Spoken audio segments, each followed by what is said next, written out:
our main question was, how do we use eye tracking to make what?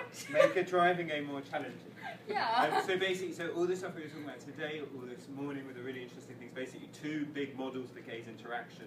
One which is something looms at us in the periphery of our visual field, we have to look at it, yeah? And the comment that we had was, yeah, but this is such an ingrained automatic movement that what's challenging about gamifying it, yeah? So that's gaze interaction is something that's too easy. The other model that we had was there's things about looking to the side, you know, like in Dorina's game, looking to the side of where you're running as a way of scrolling, which is a very artificial, fake way of doing it, which is so artificial and fake that it's almost too hard. So how can we find something that's between these two extremes of too easy and too hard? Right, so this is the game that we designed. It's called Doramcus, after our names. Basically, it's a driving game, and the challenge is how can you make driving more difficult using eye gaze? So there are basically two types of monsters. It's a horror genre. There are two types of monsters. There's a Medusa, and as you all know, if you look at a Medusa, you get turned to stone. But we also want to run over the Medusa. So we use our car to run down the Medusas that appear in the road in front of us without actually looking at them. At the same time, each time you run down a Medusa, you get points.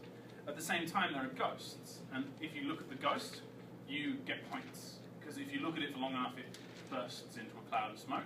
But if you hit a ghost, you die, because the ghost gets in the car and it kills you.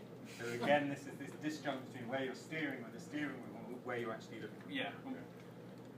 So then the game can become, do you want to say how the game can become more complex?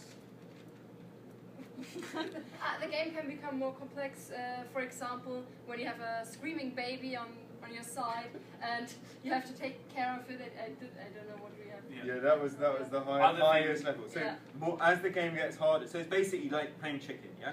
How brave are you at being able to drive without seeing the road ahead of you, yeah? So more and more, as the game gets harder, more and more objects appear. The road becomes bendier and bendier, so you have to be looking away from the road. But if, of course, you're looking away from the road and you drive off the road, then you're dead. And one final note that we had was that the game is calibrating itself the entire time because it knows that you're always concentrating to look at the ghosts. So it acts as this kind of self-improving, calculating eye-gaze. Yeah. And then the last idea that we had, which Dorina mentioned, which is ways to make it harder, is you can have people in the car with you, like a baby screaming on the front seat, and the only way you can keep baby happy is by looking at baby and singing lullabies at the same time as you're driving.